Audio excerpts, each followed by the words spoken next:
So coming to the subject of our today's episode, the line.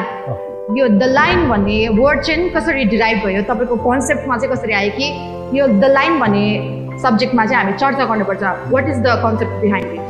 अब यो सर्वप्रथम त यो कुरा मैले धेरै ठाउँमा स्पिचेसहरू गरिराखेको छु द लाइनमाथि.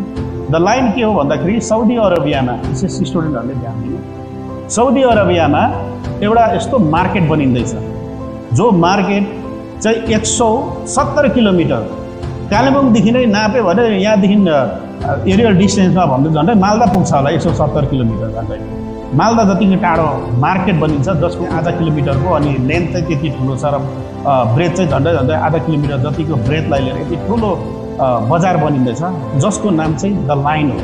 अर्थात् द लाइन भन्ने कुरा चाहिँ किन त यो नाम दियो अरबको सुल्तानले, यो पनि ध्यान दिनुपर्छ. अरबको सुल्तानले यो नामै चाहिँ किन दियो त भन्दाखेरि त अरबमा चाहिँ अब बिस्तार बिस्तार त्यहाँको माइनिङहरू अर्थात् जुन चाहिँ अन्डरग्राउन्ड तेलको भण्डाराहरू छ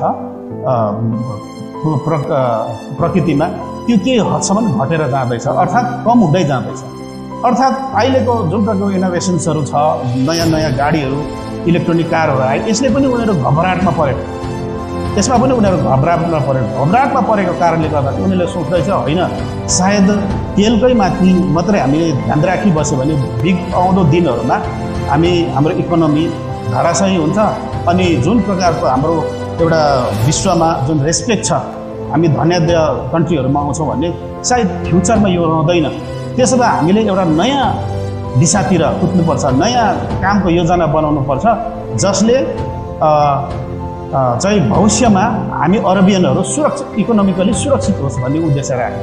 त्यही कारणले द लाइन नाम दिएर उसले यो प्रोजेक्ट आउँदो अब